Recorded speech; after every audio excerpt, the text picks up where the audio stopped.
हमारी प्रार्थना मान लीजिए, नाम से बढ़कर कोई पुण्य नहीं है। जैसे आप पुण्य करने के बड़े लालायित हैं। देखो, अपने यहां जो भगवत प्राप्ति का पुण्य का भाव है, उसका यह है कि भगवान ने हमें 10 रोटी दी है, हमारा काम 5 रोटी से चल जाएगा, तो हम 5 रोटी दूसरों की सेवा में लगा देते हैं। ये भाव है। दान पुण्य वो एक अलग चीज है। भगवत प्राप्ति के मार्ग वाले उपासक को ये भाव रखना है, प्रभु ने मुझे इतना दिया है, मेरा काम इतने से चल जाता है, तो और जो भगवत स्वरूप है, गौ सेवा, पंछियों की सेवा, अन्य जीव, बीमार कोई है उसको, साधु महात्मा, धामवासी, विरक्त जन, उससे क्या होगा? वो तुम्हारा पुण्य कर्म नहीं बना, वो सेवा बन गई।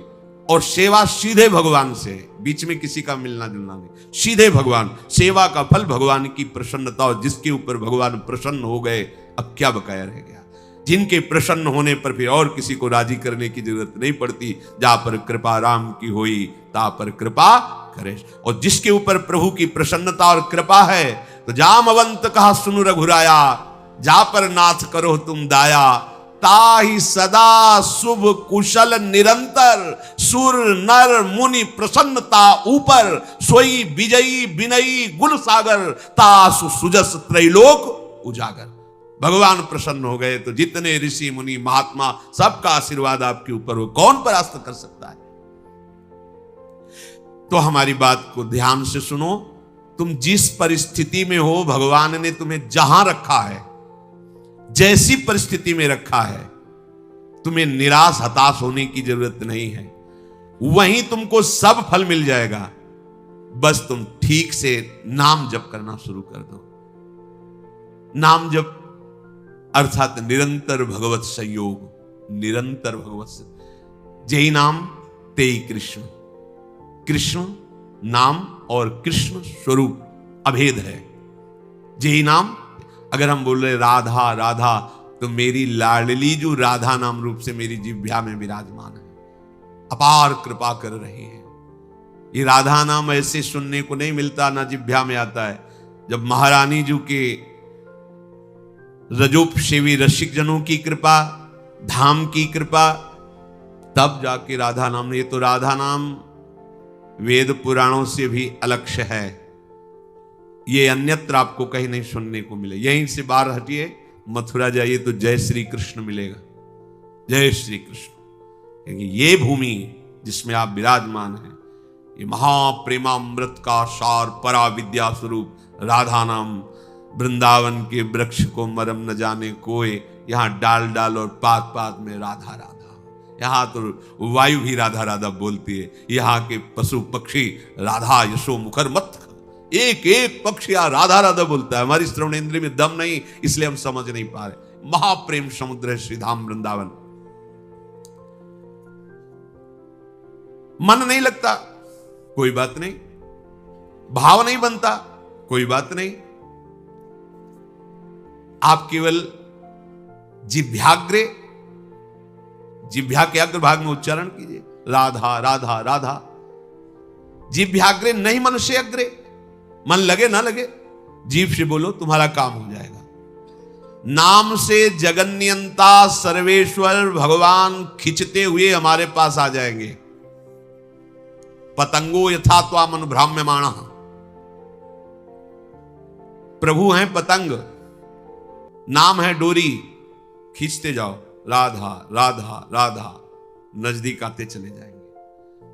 पतंग को पकड़ना चाहो, डोरी छोड़ दो, कभी नहीं पकड़ पाओगे। नाम छोड़ दो, भजन छोड़ दो, और साधन करो, हरि नहीं अधीन होने वाले। डोरी है, नाम रूपी डोरी को निरंतर खींचते, राधा राधा राधा। पतंगो यथा त्वाम अनुभ्राम्यमाण।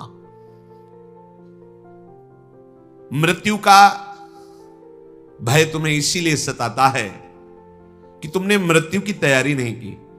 जैसे किसी गृहस्थ के यहां अचानक 20 आदमी आ जाए, वो घबरा जाएगा कि हमने कोई तैयारी नहीं की है, कैसे एकदम 20 आदमी एकदम।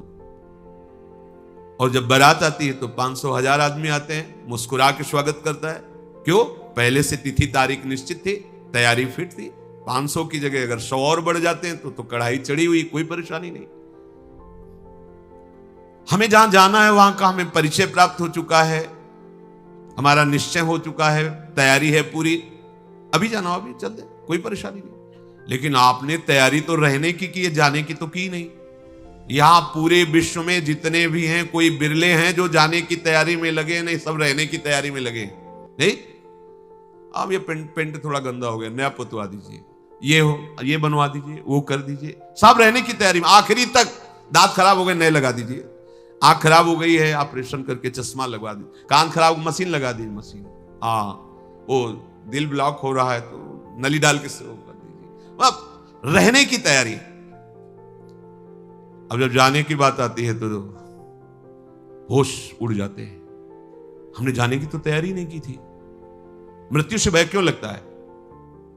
क्योंकि तुमने जाने की तैयारी नहीं की, और जाना पक्का है। जैसे सरकारी आदमी होता है ना, उसको बंगला गाड़ी मिलती है, प्रयोग करता है, उसकी आसक्ति नहीं होती, क्योंकि कब सरकारी आदेश आ जाए कि इस प्रांत से उस प्रांत में जाना, वहां बंगला गाड़ी मिलेगा। वो सरकारी है, प्रयोग कर रहा है, लेकिन उसकी आसक्ति नहीं। जैसे कोई कहे ना कि ये खिड़की का कोना टूटा हुआ है, क्या है, कभी भी आदेश आ सकता है कि आपको अमुक जगह जाना है, वहां नया बंगला गाड़ी मिलेगी, ये तो सरकारी है, वो ठीक कर रहा है, हमें तो केवल सरकारी काम। बिल्कुल ऐसे ही ये सरकारी गाड़ी मिली है सरकारी काम करने के लिए। भगवत प्राप्ति साधन धाम मोक्ष कर द्वारा, पाई न जे परलोक सभारा, सो परत्र दुख पावई, सिर धुनि धुनि पछताए, कालई कर्मई ईश्वरे मिथ्या दोष लगाए। अब जब बुलावा आया, डॉक्टर ने कहा कि बस 1 साल के हो तुम, बस ये कैंसर ले जाएगा बाप वो, मतलब बचने की संभव। क्योंकि तैयारी जाने की नहीं की थी ना, रहने की तैयारी की थी। अब कहां जाएंगे? जितना हमने प्रेम फैलाया वो तो यही है, जितना हमने कमाया वो सब यही है, जिसके लिए कमाया वो सब यही। अब हम कहां जाएंगे? हमारा मित्र कौन होगा? हमें प्यार कौन करेगा? हमारे पास है क्या? गया मन पछितई है, अवसर बीते, दुर्लभ देह पाए हरिपद भजु, करम बचन अरु जीते, मन पछितई है अवसर बीते। ये सुत बनिता आदि जान स्वार्थ रत, ना करुणे सभीते, अंत ही तो ही तजेंगे पामर, तू न तजय बहीते। ये सब तुझे छोड़ देंगे, तैयारी कर। गुरु कृपा से हम अपने हृदय की बात कह रहे हैं, प्रतिपल तैयार है। क्यों? जैसे कभी स्मरण भी आया, कष्ट होता है, जैसे कल था रेलवे स्टेशन, बीच में एकदम प्रसन्नता होती है, श्री जी के पास जाना है। कहां जाना है? श्री जी के पास जाना है। मृत्यु हमारे लिए मृत्यु थोड़ी है, श्री जी के पास जाने का पास है कि अब फाइनल। अभी तक तो भाव से रहा, अब फाइनल, अब खत्म, संसार चक्र खत्म, अब तो अपनी लाडली के पास जाना है बस। कितना आनंद! जैसे आपका कोई प्रिय है, वर्षों से आप उससे मिलना चाहते हैं, और गाड़ी आ गई, बुलावा गया, चलिए आप, तो आपको कैसा लगेगा? ये थोड़ी लगेगा कि भय लगे, नहीं, एक उमगन आएगी, आप तो तुरंत तैयार हो जाएंगे चलने के। हाँ हाँ हाँ, हम तो वर्षों से इंतजार कर रहे हैं बस। ये जो मृत्यु तुम्हें भय प्रदान कर रही, तुमने तैयारी नहीं की। मृत्यु अमंगल में नहीं है, परम मंगल है। मृत्यु शोक नहीं है, महोत्सव है। बस यही समझ नहीं पा रहे। क्यों? भगवान ने मृत्यु को अपना स्वरूप कहा है, मैं सर्व कुछ हरण करने वालों में मृत्यु हूं, मेरे प्रीतम है मृत्यु, और कोई नहीं, श्री कृष्ण है। आलिंगन करो अपने प्यारे श्री कृष्ण का और निरंतर दिव्य लीला में पहुंच चलो। पर यह बात की कोई तैयारी नहीं कर रहा। सब जीने की तैयारी हो, यही रहने क्यों, किसी को नहीं रहने दिया जाएगा। यह सरकारी बंगला है, यहां ट्रांसफर होते रहते हैं, पुराने गए नए आए, पुराने गए नए आए, आप खुद देख रहे हैं कौन रहा। लेकिन अपने लोगों की बुद्धि इस बात में तैयार नहीं हो रही कि मुझे जाना है। अंदर से देखो, अंदर की बात कह रहे, बाहर से तो अभी आप हाथ उठाओ, कितने जाना चाहते हैं, क्या जाना। जब डॉक्टर कहेगा कि जाने की बात आ गई, तुम्हारी किडनी फेल, तुम्हारा दिल फेल, तुम्हारी इतना बड़ा मुंह बगल जा, अब क्या होगा? तो तैयारी नहीं थी ना, तैयारी है तो मुस्कुरा देंगे। हाँ, अंदर से हर समय एक आनंद धारा रहती है, वो किशोरी जी के चरणों की, सत्प्रेम सिंधु मकरंद रसौघ धारा, वो धारा हमें जीवित किए, वो धारा हमें ऐसे प्रसन्न रखती है कि किसी को ब्रह्मा का पद मिलने पर भी उतनी प्रसन्नता नहीं होगी जितनी प्रसन्नता हर समय बनी रहती ये केवल महारानी जी के चरणों के आश्रय से। पूज्य बाबा कह रहे कि आप कल्पना नहीं कर सकते कि आप कितना सुखी हो जाएंगे। वही बात देखो, बात तभी समझ में आती है जब स्थिति परिस्थिति में वो बात रहे। आप स्वस्थ हैं, सब अनुकूलता है, और फिर आप कह रहे हैं प्रभु की बड़ी कृपा है, ठीक है। लेकिन जब आप प्रतिकूल परिस्थिति में अनुभव करें, वाणी से नहीं, एक होता है देखो कि अब भाई भगवान है, वो जो करेंगे तो सहना ही पड़ेगा, हाँ कृपा ही है, फिर मतलब एक सहना, और एक होता नहीं कृपा है, मैं अनुभव कर रहा हूं इसमें कृपा है, वो बात अब सहना ही पड़ेगा, और एक है कृपा। ये कृपा है जो अनुभव होता है, ये मृत्यु को भी भयभीत कर देगी। आप देख कुछ नहीं, कुछ नहीं, ऐसा परमानंद प्रकट होता है केवल लाडली जी के आश्रय से। मतलब अब जैसे हम कहें कि जिस समय हम चिंतन करते हैं तो और हर समय करते क्या है, पर कभी कभी उसमें गाढ़ चिंतन जब होता है तब दिखाई देता है कि अरे ये जीव कैसा भ्रमित हो रहा है, कैसे इसका समय नष्ट कर रही माया, जिस समय में ये परम पद प्राप्त कर सकता है उसको कैसे नष्ट कर रहा है, बड़ी भूल हो रही, बड़ी भूल हो रही। तो तभी जब वो अंदर से कि आप क्या इतने घंटे सो रहे हैं, बर्बाद क्यों कर रहे हो, अरे एक वो नींद आने वाली है जिसमें सदा सदा के लिए तुम सो जाओगे, होश में हो, मृत्यु आने वाली है। यहां तो काम चलाना है, भोजन पाके क्रियाएं करके नींद लेके, ये केवल काम चलाना है, मुख्य हमारा कार्य है भजन, क्योंकि इससे हमारी गति बनेगी, हमारे जीवन का लक्ष्य भजन है। प्रभु की बड़ी कृपा, सच मानिए जिसको सत्संग मिल गया, सत्संग में स्नान करने पर फिर और कुछ कोई तीर्थ स्नान करने की जरूरत नहीं रह जाती। स्वाभाविक कैसे, सत्संग का फल है, मज्जन फल पेखिए तत्काला, काक होए पिक बको मराला। अगर सत्संग रूपी तीर्थ में स्नान कर लिया तो कौआ कोयल हो जाएगा, वो बगुला हंस हो जाएगा, इसका तत्काल का प्रभाव है। एक सत्संग का शब्द आपके जीवन को बदल देगा। सत्संग के समान कोई बड़ा तीर्थ नहीं है। अगर इसमें जो रोज अवगाहन करते हैं पर आचरण में उतार ले, कुसंग ना होने पावे, तो सत्संग तुम्हें महात्मा बना देगा। पैंट शर्ट में तुम महात्मा होगे, गृहस्थी में रहते हुए तुम महात्मा होगे। महात्मा कोई बाहरी वेश ही नहीं है, महात्मा एक स्थिति है, महात्मा की एक स्थिति होती है। यह बात बिल्कुल याद रखना, कभी निराश मत होना। तुम्हें कभी यह सोचना नहीं पड़ेगा कि मेरा क्या होगा। यदि एक क्षण भी तुम बर्बाद नहीं करोगे तो बर्बाद व्यर्थ करना। तो यहां अगर भगवत भजन नहीं हो रहा तो सब व्यर्थ जा रहा है। आप देखो यहां सत्य कुछ नहीं, मान लीजिए कुछ सत्य नहीं, दिखाई सब कुछ दे रहा है, कुछ नहीं। ये जादू है, माया का जादू। वो अभी नेत्र सही नहीं, इसलिए आपको ये बात मजाक सी लगेगी। यहां दिखाई सब कुछ दे रहा है, लेकिन जो है वो नहीं दिखाई दे रहा, जो नहीं है वो दिखाई दे रहा है। इसी का नाम माया है। देखो कहां गए अम्मा, कहां गए पप्पा, कहां गए परिवार, खोजो तो नहीं मिलेगा। जो कल विषय था वो कहां गया, जो कल दृश्य था वो कहां गया। वो सब एक स्मृति के गर्त में जमा होता चला जा रहा है। और जब हम सत्य स्मृति करना चाहते हैं तो वही सब हमारे सामने फैल रहा है, वही हमारे सामने सब चला रहा है। असत्य की इतनी जोर की सत्ता की स्मृति बैठ गई कि कुछ नहीं, आंख मूंदो तो पुरानी सब स्मृतियों का रजिस्टर भरा है। इन्हीं को डिलीट करना भगवत प्राप्ति कहते हैं। पूरा स्मरण संसार का खत्म, भगवत स्मरण से भर गया हृदय, उसी को कहते हैं जीवन मुक्त महापुरुष। तो मेरी बात मान लो, एक क्षण भी भजन से बिलग न जाने पावे। सेवक जी महाराज भी कह रहे हैं कि कबहू काल वृथा नहीं जाए, एक क्षण भी तुम्हारा व्यर्थ नहीं जाना चाहिए। व्यर्थ क्या है, अगर भजन छूटा, नाम छूटा, भगवत आश्रय स्मृति, वो व्यर्थ जीवन है। चाहे जितना आप कमा लो, कुछ नहीं। ये ऐसी बाढ़ सी आती है, वो घटती देखे जाते हैं। किसी व्यक्ति को हमने देखा था एक बार, वो पूरा परिकर आए थे, सोने की कटोरी, चांदी की कटोरी, चांदी की थाल, किसी में अनार के दाने, किसी में पपीता के हुए, ढेर सारी चौकी में बाल भोग के समय। तो पूछा कि उन्हीं के निज जनों से, तो उन्होंने बताया अमुक अमुक अमुक ऐसा ऐसा। फिर कुछ समय बाद वो मिले तो उन्होंने बताया वो जो थे ना, वो इस समय अमुक जगह बंदी है।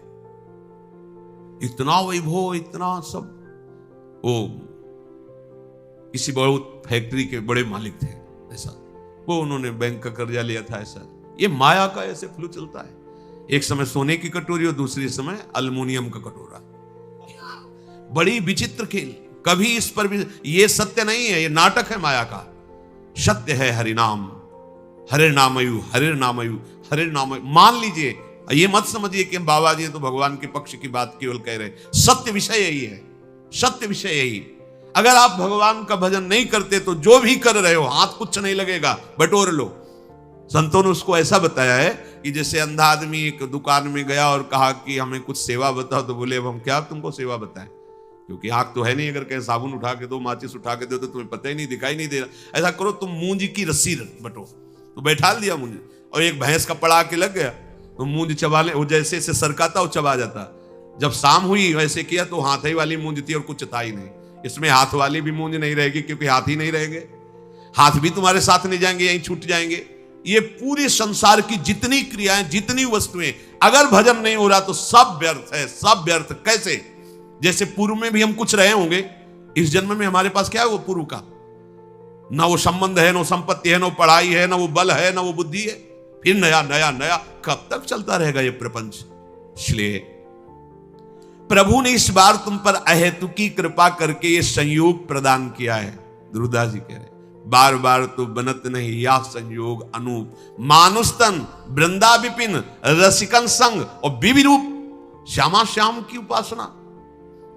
मैं आपसे फिर प्रार्थना करता हूं कि आप केवल प्रभु के आश्रय में रहना, वो संभाल लेंगे। आप कोई भी हो, कैसे भी हो। आप चेत सुदुराचारो भजते माम अनन्य भाग, सादृ समन्तव्य सम्यक व्यवसिता, ऐसा वो संभाल लेंगे। बड़े कृपालु हैं, बड़े कृपालु हैं। देखो, कोई भी प्रकृति के द्वारा रची हुई वस्तु अपना स्वभाव नहीं छोड़ती। स्वभाव है अपना अपना, सबका स्वभाव, प्रकृति की हर वस्तु का एक स्वभाव है, और वो अपने स्वभाव का प्रभाव दिखा के ही रहती है। पारस का एक स्वभाव है कि छू जाए लोहा तो सोना बना देती है। अब वो पारस बहुत बड़े संयमी नियमी के घर का लोहा है, या बहुत बुरे आचरण करने वाले के घर का लोहा है, और अगर वो छू गई तो सोना बना देगी। ऐसे ही भगवान का नाम का एक स्वभाव है और उसका प्रभाव है। तुम कैसे हो इससे कोई मतलब नहीं है नाम को, जैसे पारस को कोई मतलब नहीं। सिर्फ लोहा, किसके घर का लोहा है, किस प्रयोग में आता था, इससे कोई मतलब नहीं। छुआ, स्वर्ण बना दिया। ऐसे ही नाम, तुम कौन हो, किसके घर के हो, कैसे आचरण वाले हो, कोई मतलब उसको नहीं। शुरू कर दो नाम जपना, वो आपको संभाल लेगा। पारस तो सोना बना देती है, लेकिन ये नाम नामी को अधीन करा देता है। सर्वलोक महेश्वर भगवान उसके अधीन हो जाते। सुमिर पवन सुत पावन नामू, अपने बस करी राखे रामू। और भगवान तो आपको प्यार कर ही रहे, क्योंकि भगवान कभी असत्य नहीं बोलते। भगवान कहते हैं सुहृदम सर्वभूतानाम, मैं समस्त भूतों का सुहृद हूं, बहुत प्यार करता हूं। तो हम भी तो है ना। तो यदि हम भजन करके प्रभु को अपना जीवन समर्पित कर दें, तो हमारी जितनी मांगे हो सब अपने आप पूर्ण हो जाएंगी। केवल भजन करने वालों को ही अनुभव होता है कि भगवान हमें प्यार करते हैं। प्यार सबको करते हैं, सब मम प्रिय सब मम उपजाए। परम सुहृद सर्वलोक महेश्वर भगवान की दृष्टि में हम हर समय हैं, वो हमें देख रहे हैं। शास्त्र शीर्षा पुरखा सहस्राक्षा, हजारों नेत्रों से हमें देख रहे हैं। विश्वतस चक्षुर, पूरे विश्व में उनके नेत्र हैं, वो देख रहे हैं। मतलब एक छोटा सा अणु भी वो भगवान की दृष्टि से बच के नहीं जा सकता, सब भगवान देख रहे हैं। कितने सुख की बात है कि हमें भगवान देख रहे हैं। अवश्य आप ऐसा दृढ़ विश्वास करें तो आपको कभी प्रतिकूलता का मुख नहीं देखना पड़ेगा। आपको भगवान देख रहे हैं। तो बोले कभी प्रतिकूलता का मुख नहीं देखना पड़ेगा। क्यों? क्योंकि जब आप ये देखोगे कि श्री भगवान देख रहे हैं तो आप पाप आचरण नहीं करोगे। सच्चा उपासक वही है जो हर समय देखता रहता है कि भगवान देख रहे हैं। 2 शिष्य बनने के लिए एक संत भगवान के पास गए। उनका हम आपके शिष्य होना चाहते हैं, कंठी भी लाए, माला भी लाए, दे दीजिए। हाँ ठीक। 2 तरबूज मंगाए और कहा जाओ इन 2 तरबूजों को अलग अलग ले जाओ और ऐसी जगह इसको अमनिया करो, काटो जहां कोई देख ना रहा हो। एक गए, थोड़ी देर में काट के आ गए। महाराज जी बोले उसको भी आ जाने दो। वो शाम तक फिर आए समूचा लेके। तो उनका भाई आपने तो बहुत जल्दी अमनिया करके ले आए। बोले हाँ, एकांत में गए, जंगल था आसपास, देखा कोई नहीं था, अमनिया किया, ले आए। क्यों भाई तुम्हें एकांत नहीं मिला? बोले महाराज जी मैं जहां देखता तो मुझे लगता भगवान तो देख ही रहे ना। आपके वचन थे कोई ना देखे, तो भगवान तो देख रहे ना। मुझे कोई ऐसी जगह नहीं दिखाई दी कि जहां भगवान ना देख रहे हो, इसलिए आपकी जो आज्ञा थी कोई ना देखे, तो इसलिए मैं नहीं काट पाया। उससे कहा तुम तरबूज खा लो और जाओ। और उससे कहा तुम आओ, तुम्हें हम दीक्षा देते हैं क्योंकि तुम इस बात के अधिकारी हो। वास्तविक परमार्थ का पथिक वही है जो सर्वत्र ये बात देखता है कि भगवान मुझे देख रहे हैं। जिस प्रेम से भगवान अधीन होते हैं वो प्रेम केवल नाम से प्रकट होता है। उस प्रेम का परिवसान कहीं और ना होने पावे, ये सूक्ष्म बात है। जब आप भजन करोगे तो आपके हृदय में एक आनंद उमगन होती है, और अगर उसको संभाल नहीं पाए तो वही काम में नाना प्रकार के भोगों में वो फिसल जाएगी। इसीलिए साधु संग रूपी बाढ़ अत्यंत आवश्यक है। जब साधन की उमगन में हृदय द्रवित होने लगे भजन के प्रभाव से, तो बाहर से आपका स्वभाव कड़ुआ हो जाना चाहिए, उदासीन हो जाना चाहिए, गंभीर शांत। दूसरे को लगे कि हर समय जलता रहता है क्या, कैसे देखता है, ऐसा लगना चाहिए। गंभीर शांत, कोई बात जी, हिम्मत न पड़े किसी की आपसे परिचय बनाने की, ऐसा स्वभाव बनाना चाहिए। ये हम एकांतिक बात अंदर की कहते हैं। जब आपका भजन बढ़ने लगे, आपके हृदय में अनुभव होने लगे कि विकार शांत हो रहे हैं, आनंद का अनुभव, भजन निरंतर चलने का प्रवाह आने लगा है, कुछ दिव्यता आने लगी, उतने ही आपको बाहर से उदासीन हो जाना चाहिए। बिल्कुल व्यवहार में ऐसा साबित नहीं करना चाहिए कि आप बहुत सरल आदमी हैं, आप बहुत, बिल्कुल नहीं। ऐसा लगना चाहिए रुक्ष आदमी है क्या, इसमें प्रियता तो झलक ही नहीं रही, ऐसा। और बात करने के लिए एक बार सोचना पड़े किसी को कि इससे बात करना है यार, इससे बात ना करना ही अच्छा है, ऐसा लगे कोई। अपने लोग क्या होते हैं, जहां आनंद की उमगन आई तो हम फैल जाते हैं, व्यवहार बनाने लगते हैं। आई हुई भोग सामग्रियों की भजन तो चल ही रहा है, इसको भी बस वो भजन को छीन करने लगता है। कहीं ना कहीं वो द्रवित हृदय, जैसे मोम होती है ना, द्रवित हो जाए, कोई भी छाप लगा दो, ऐसे ही भजनानंदी को बहुत सावधान रहना चाहिए। हृदय द्रवित हो गया, उसमें जो छाप लगेगी बहुत मिटाना मुश्किल पड़ेगा। इसीलिए हर समय साधु समागम की बाढ़ की बात कही गई। जब तक सिद्धावस्था ना आ जाए तब तक व्यवहार को स्वीकार नहीं करना चाहिए। उपदेश देना, व्यवहार बनाना, शिष्य बना, ये तब तक नहीं करना चाहिए जब तक आप करने लायक हो। जब आप करने लायक ना होना तो जिनको मन है वो करवा लेंगे। आप करने लायक हो तो मत करना, फंस जाओगे। ये छोटा मोटा फंसाव नहीं है, ये तो केवल हरि ही निर्वाह कर सकते हैं। ये जो व्यवहार है, हाँ, ये अजगर है, अजगर। ये लील जाएगा, चिन्ह भी नहीं रखेगा, चिन्ह भी पक्का। समझ बात समझ में कम आएगी। ये व्यवहार, ये अजगर है, एक सांस में लील जाएगा, ना पता चलेगा तुम्हारा ना तुम्हारी भक्ति का।